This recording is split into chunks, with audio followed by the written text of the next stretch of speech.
Bom dia para todos, né? Uma ótima semana de aula para todo mundo. Gente, abram aí, né? A gente está iniciando agora o tema 6, né?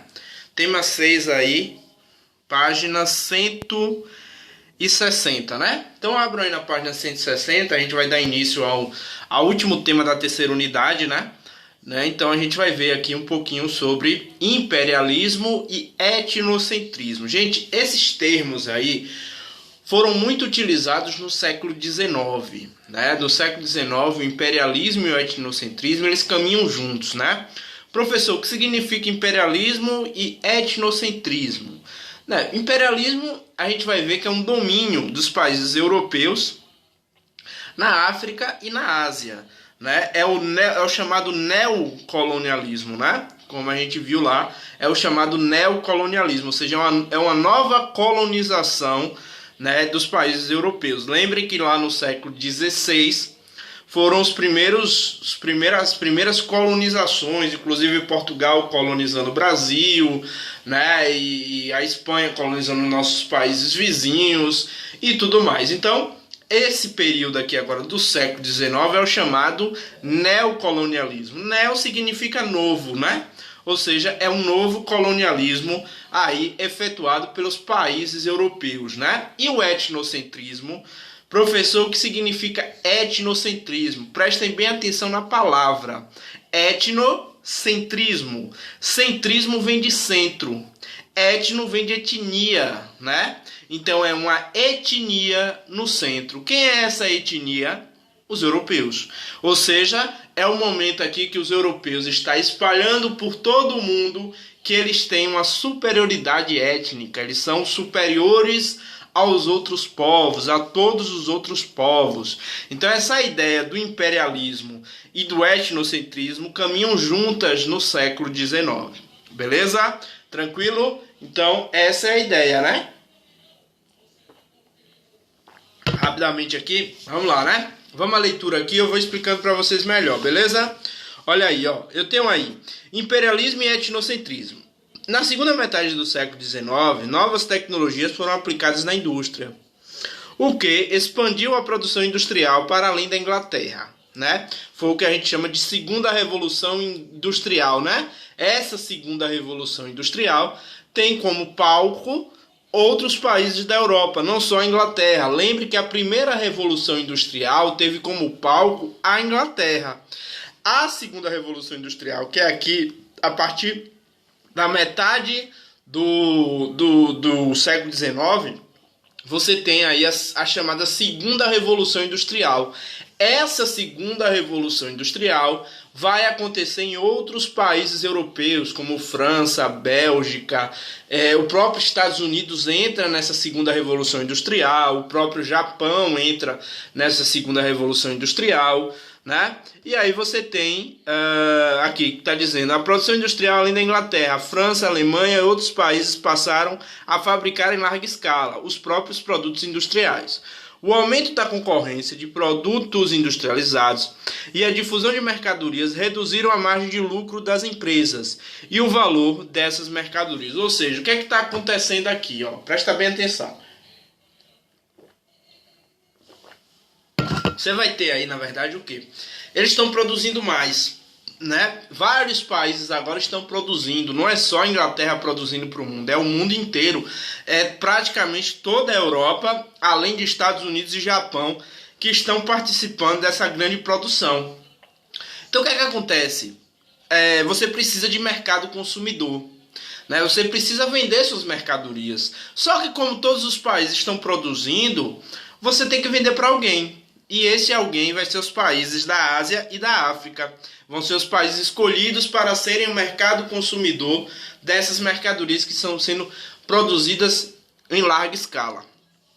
Olha aqui, ó, o constante aumento de produção e de concorrência resultou na queda dos preços e levou a uma grande crise econômica entre as décadas de 1870 e 1890. A conclusão dos governantes das nações industrializadas e da burguesia, formada pelos donos das fábricas, para resolver essa crise, foi que havia a busca de fontes energéticas e a necessidade de matéria-prima baixo custo, que seriam buscados na África, Ásia, Oceania e América. Ou seja, como é que você está produzindo isso aí? Como é que você vai ter lucro aí se está todo mundo vendendo? Você não consegue vender mais uma grande quantidade, né? Você está aí, os preços estão caindo porque as vendas estão diminuindo, né? Porque tem muita concorrência. Então, como é que você vai aumentar esse lucro? Você consegue aumentar o lucro das mercadorias que você vende se você comprar matéria-prima a baixo custo, né? Ou seja, se eu compro a matéria-prima daquele meu produto a um baixo preço, eu consigo vender essa mercadoria pelo mesmo preço que eu já vendia e ganhar um lucro maior. Ou seja, eu vou em busca de matéria-prima barata. Onde é que eu vou arrumar essa matéria-prima barata? É aí que se inicia o neocolonialismo, né? Porque você vai buscar mercadorias, matérias-primas mais baratas, onde? Na Ásia, né? Na África, na Oceania, que é o continente que tinha sido recém-descoberto, né? Austrália, Nova Zelândia, aquela região ali, e também na América, né? Os Estados Unidos principalmente foi explorar aqui os países da América, principalmente os países da América Central, né? Continuando aqui, ó. Assim, países europeus como Inglaterra, França, Alemanha, Holanda, Bélgica e Itália, além de Estados Unidos e Japão, procuraram e desenvolveram formas de expandir mercados e aliviar tensões internas, ainda que para isso fosse necessário oprimir outros povos, os grupos étnicos. Assim, o capitalismo do século XIX foi imposto abruptamente. Professor, o que significa ser imposto abruptamente? Ou seja, você impõe à força esse sistema para outros povos, né? Não é uma coisa conversada, dialogada, aceita. Você impõe, né? Por sua força militar, você acaba impondo esse sistema a outros países. Foi o que realmente aconteceu com os países europeus, Estados Unidos e Japão, fazendo com outros países, né? Assim, o capitalismo do século XIX foi imposto abruptamente e diversas populações, algumas das quais nunca haviam tido qualquer contato com o mundo industrial. Esse processo resultou em miséria, extinção do modo de vida tradicional de diversos povos nativos e milhões de mortos em razão de conflitos, fome e doença. Ou seja, mais uma vez, os europeus levando fome, destruição e miséria para o mundo, né? Fizeram isso no século XVI, aqui no Brasil, nos nossos países vizinhos, né? E vão fazer isso agora novamente no século XIX, né? Vai ser aí um momento em que vai se ter muita exploração nesses países africanos, asiáticos, principalmente na África, né? O que leva a África a ter um problema seríssimo de fome, miséria, guerra civil. É muito por esse processo aqui do século XIX, né? Vamos lá, a expansão imperialista, página 161, acompanha aí. No final do século XIX e início do século XX, a Europa passava por um processo de aumento da produção agrícola e avanços na medicina. Esses fatores contribuíram para o crescimento populacional, principalmente nos países europeus industrializados.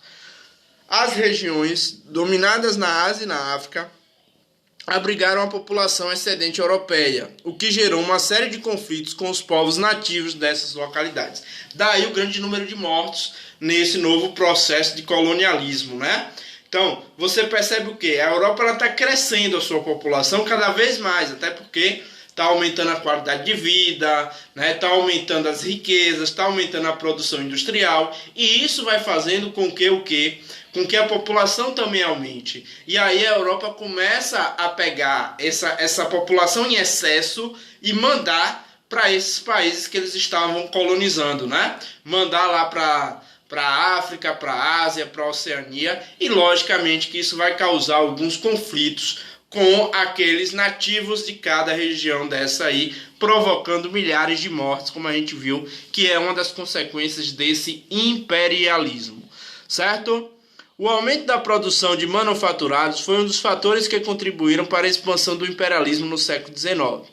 Além de escoar a produção industrial, as regiões dominadas na Ásia e na África dispõem de matérias-primas adquiridas a preços baixos, pelos europeus que ali viviam. E na África dispunham de matérias-primas adquiridas a preço baixo, os preços tornavam-se mais competitivos, a produção barateava e assim o mercado consumidor era ampliado. Ou seja, qual a intenção desses caras ao sair da Europa e ir para a África, para a Ásia, para a Oceania, até mesmo para a América Central? Qual a intenção deles? Logicamente, buscar matéria-prima a preços baixos, né? Explorar realmente essa região, pegar matéria-primas a preços baixos, aumentar o mercado consumidor, porque essa galera também vai consumir esses produtos industriais, e escoar a população que está em excesso na Europa. Então perceba como essas regiões são usadas para sanar a crise na Europa. E na verdade vai sanar a crise na Europa e vai causar uma crise nesses países, né? O capital gerado pela expansão econômica propiciou a proliferação de instituições financeiras, como bancos e bolsas de valores. É aí que surge a que a gente chama da segunda fase do capitalismo, o capitalismo financeiro, onde surgem aí as instituições bancárias e as bolsas de valores, né? Mediante empréstimos com elevadas taxas de juros, as instituições bancárias proporcionavam altos lucros aos investidores, né? O capital excedente era investido nas colônias em atividades industriais, agropastoris e em serviços de infraestrutura para a produção, como energia elétrica, fornecimento de gás e ferrovias. Ou seja, todo o dinheiro não era investido no país em que eles estavam explorando, mas sim na produção, na indústria, né? E logicamente que toda essa riqueza gerada pela indústria não ficava lá na África, na Ásia ou na Oceania. Iam todos para os seus países sede, né? Na Europa, ou no caso Estados Unidos ou Japão. Beleza? Tranquilo? Então esse é um pouquinho aí dessa primeira parte aí que a gente fala aí sobre imperialismo e etnocentrismo. Porque dentro desse imperialismo e dessa exploração também existia a ideia de superioridade étnica, né? Os europeus se colocavam como civilizadores. Olha, a gente está indo para a África e para a Ásia para civilizar esses bárbaros, né? Como eles chamavam, dos não civilizados, dos bárbaros, né? Então a gente está indo para lá não para explorar eles. Isso era o que os europeus queriam passar para o mundo, né? Mas logicamente que eles estavam indo para lá para explorar e para lucrar ainda mais. Mas qual é a ideia que eles vão passar? A ideia de que eles estão indo para lá, para a África e para a Ásia, simplesmente para levar civilização, levar conhecimento, né? Então isso é um pouco do etnocentrismo, beleza?